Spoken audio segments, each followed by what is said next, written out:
السلام عليكم ورحمة الله وبركاته أحبابي الكرام زاري بمدينة قنيالو تاريخ هما بهونو بوتا بمدينة المنورة قنيالو كمدينة وطابلا شمال المدينة المنورة بارات متر راك ولا متقنيو أوحد بمتبالو بتاريخين هوا ترارا لينيت يالله زاري إيه ترارا بارك الله فيكم تلك تاريخ يالله بلجنتاችን ቁርአን ሐዲስን ስናነብ ታሪኩን ቂሳውን ስንሰማ እንባችን የሚቀድምበት ያ ትልቁ ታሪክ የያዘ ትልቁ የነ ሐምዛ የሰሃቦች ደም የፈሰሰበት ተራራ ነው ባረከላሁ ፊኩም በዛን ሰዓት ሰሃቦች አህባቢል ከራም የ700 ያክል ብዛት ብቻ ያላቸው በድር ላይ ከተከሰተው ጦርነት በኋላ ከዛ ወዲህ ቁረይሾች ለመበቀል ተሰባስበው ወደ 3000 የሚሆን ሰራዊት ይዘው ሙስሊሞችና ሰሃቦች ጋር ይመጡ ሰዓት የሰሃቦች ብዛት የነበረው 700 ብቻ ነበር ወላኪን ቢቁወቲላሂ ወዒዘቲህ ምንድን ነበር ያሉት የዛኔ ነበር ጀግንነታቸው የዛኔ ነበር በአላህ የተመኩት ቀትላኩም ፊናር ወቀትላና ፊል ጀና ያሉት የኛ ሟች ጀነት ውስጥ ነው የሚገባው የናንተ ሟች ግን እሳት ውስጥ ነው የሚገባው ብለው ጦርነቱን የጀመሩት አሸንፈው ነበር የአላህ መልእክተኛ ረሱል አለይሂ ሰላቱ ወሰለም እናንተም ከተራራው እንዳትወርዱ ቦታችሁ የናንተ ተራራው ላይ ነው ተራራው ላይ ቁሙ የሚሏቸው ሰዓት ወላኪን ሰሃቦች አሸንፈናል እኮ ሁሉም ተሸንፈዋል በቃ ሄደዋል ብለው ቦታቸውን ገኒማ ለመቀበል ወርታች ከወረዱ በኋላ ነበር እንደገና ጦርነቱ ሊገለበጥ የቻለው ولكن بارك الله فيكم هذا المكان مكان كريم الله أكبر ወደ 70 የሚሆኑ ሙስሊሞች በዛን ሰዓት ተገለው ነበር ግን ከነሱ ደግሞ ከዛም በላይ የሚሆን ከቁረይሾች ተገለው ነበር ገለዛ ነው አላህ Subhanahu Wa Ta'ala ቁርአን ላይ ያስቀመጠው إن أصابكم قرح فقد مس القوم قرح مثله قرح ቢያገኛችሁና ችግር ቁስል ሞት ቢያገኛችሁ والله ልክ እነሱንም እናንተም ባገኛችሁ መልኩ አግኝቷቸዋል አብሽሩ ያላችሁ አላህ Subhanahu Wa Ta'ala فقد مس القوم قرح مثله ያላቸው ሱረቱ አሊ ኢምራን ላይ በዚህ ነበር ሱረቱ አሊ ኢምራን ላይ ወደ 70 የሚሆኑ አንቀጾች ወርደዋል አንቀጾች አሉ ይሄንን ጦርነት በተመለከተ ብቻ የሚያወሩ ማለት ነው አላህ ስንቶች እንባቸው የሚያለቅሱ አብዛኞቻችን ምን ያክል እስኪ ዚያራ ስትሄዱ ወደ መዲናም ሆነ ወደ መካ ወደ ሐረም የሆነ ዚያራ ስትሄዱ ከሆነ ትንሽ ዕውቀት ካለው ሰው ጋር ሄዱ ስለ ታሪክ ስለ ዲን ከሚያውቅ ሰው ጋር ሄዱ ባረከላሁ ፊኩም እንደዛ ሲሆን ነው የሚጣፍጣችሁ እንደዛ ሲሆን ነው ዝም ብላችሁ ሄዳችሁማ ፎቶ ተነስታችሁ ምናምን መመለሱ والله እሱ አይደለም ጥቅሙ ታሪክን የሚያውቅ የሚነግራችሁ ሰው ይዛችሁ ተንቀሳቀሱ ወደ ማንኛውም ቦታ ለዚያራ ስትሄዱ والله እኮ በስንት ሺህ ሊገኝ የማይችል እኮ ዚያራ ነው ኢትዮጵያ ያሉ ሰዎች ከዛም ከሀገር ውጭ ያሉ ሰዎች ወደዚህ ለመምጣት ስንት መስዋዕት ከፍለው ንብረታቸውን ቤታቸውን ሽጠው ይመጡ ሰዎች አሉ እኛስ ለአንድ ሰዓት መንገድ ለ30 ደቂቃ መንገድ ቸለ የምንለው ለምንድን ነው والله ትልቅ አጅር ያለው ቦታ ነው እዛ ቦታ ላይ የምትመለከቱት ቦታ የነ ሐምዛ የነ አምር ኢብኑ ሳቢት ቀብር ያለበት ትልቁ ቦታ ነው ይሄ ቦታ የምትመለከቱት የትልልቅ ሰሃቦች የነ ሐምዛ ቀብር ያለበት ቦታ ነው አህባቢ ከዚህ ቦታ ከመዘየራት ተዘናጉ አላህ ይወፍቀን እንባ የሚመጣበት የሚቀድምበት ቦታ እኮ ነው ትልቅ ታሪክ ያለው ቦታ እኮ ነው ትልቅ መስዋዕት የተከፈለበት ቦታ ነው ታሪከኛ ነው አህባቢ ስለዚህ ይሄንን ቦታ ዘይሩ በተለይ እስቲጣው ያላችሁ ቁድራው ያላችሁ والله ወደ ኋላ አትበሉ ለምን እስከ መቼ ድረስ እንዴት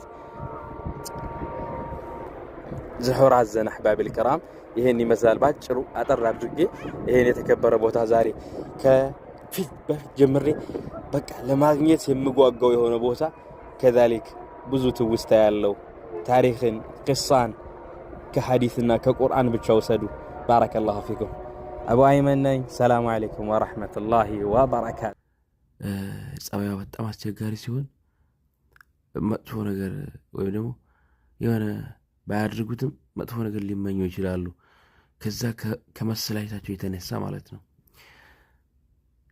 አንድ ቅሳ አለ እንደዚህ ያለው ቅሳና ጓደኛዬ ያው ታውቁት ይመስለኛል በአረበኛና የጓደኛዬ ሚስት አላት ባልየው ማለት ነው እየለባበሰ ከቤት በጣም ፈጠን እያለ ይለብሳልና የጓደኛዬ ሚስት አላት አዳምጡ እና ምን ሆነች የጓደኛዬ ሚስት አለችው ሚስቱ ማለት ነው ከዛ نطح الصور علت نطح الصور يعني كبت وقتوات من نجر እና ሞተች። አይ እና ያኔ ትሩሕ ተተዓዛ ልቅሶ ልትደርስ እየሄድክ ነው እንዲህ አለችው።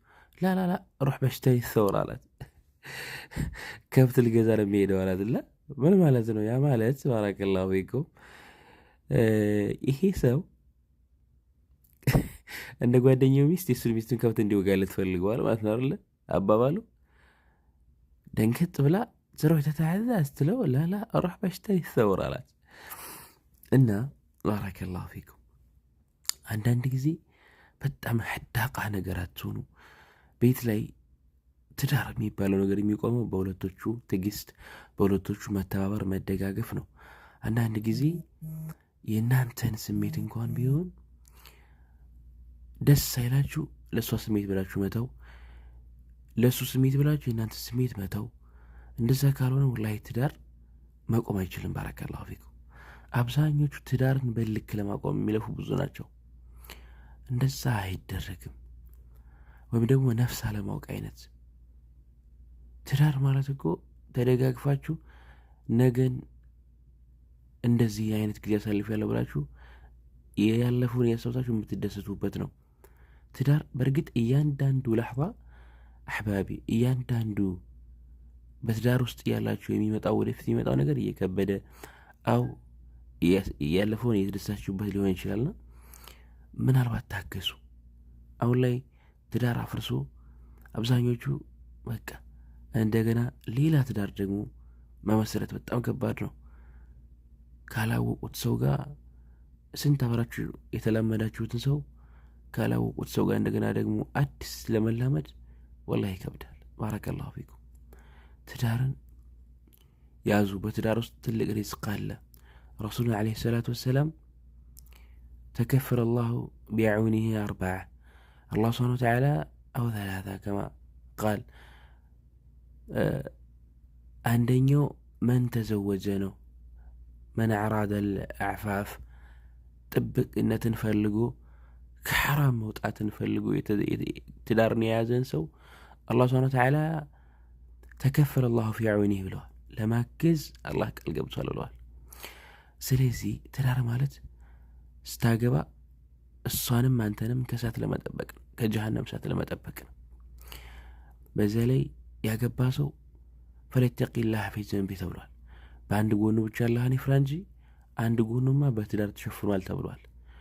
አብዛኛው ሰው ወደ ሐራም የሚጎተተውና የሚዘነበለው ትዳር የሌለው ሰው ነው። ሴቶች ትዳር ካላቸው ላጤ ከነበሩበት ሓላቸው ቀየርና ለወጥ ይላሉ። ባረከላሁ ፊኩም ኢዘን ትዳርን መስርቱ። እንዲሁ በአሁኑ ሰዓት ከባድ ቢሆንም የኑሮው ነገር አጋራችሁ ማን እንደሆነ ፈልጉ። ትክክለኛ አጋርንን ምረጡ። ባረከላሁ ፊኩም ዲን ያለውን ምረጡ። ግድ የላችሁ ዲን ያለው ሰው ባረከላሁ። አንዳንዶች እንደሚሉት አሁን ላይ ካላወቁት ያወቁት ያጭበረብራሉ እንደሚሉት ቢሆንም እሱ አብዛኛው አባባል ነው። ለምን አወቅ ነው? ያ ሰው በማወቁ ብቻ አጅር አለው። አውቆ ያጠፋና ሳያውቅ ያጠፋ ከተባለ ያ ሰው ባወቀበት አጅር ተጽፎለታል። ቅጣቱ ጠበቅ ቢልም ባወቀበት ትልቅ አጅር አለው። ያወቀ ሰው ባይጠቅምም አይጎዳም። ያላወቀ ሰው ጉዳቱ የከፋ ነው። ወንድ ልጅ ካላወቀ ከባድ ነው። ሴት ልጅ ይበድላል። ኒካህ ለመውረድ 500 ሺህ እየጠየቁ 200 ሺህ እየጠየቁ 7 እና 9 ዓመት የሴት ልጅ ኒካህ ይዘው እየተቀመጡ እውቀት ያለው ሰው ኒካህ እንኳን ይዘው አይቀመጥም በብዛት የላ አንዳንድ በጣም ሸይጣን የሆነ ሰው ካልሆነ በስተቀር ወላሂ። በእርግጥ ኢነ ነፍሰ ለአማረቱ ቢሱእ ነፍስ በመጥፎ አዛዥ ነች። ወላኪን አሕባቢ ወላሂ አንዳንድ እንጂ ቢያንስ ካልተስማማ እንኳን በቃ ፈሰሪሑነ ቢልማዕሩፍ በመልካም ነገር አግባቸውም፣ ተገናኟቸው፣ መልካም ነገር ደግሞ ተለያዋቸው ተብሏል።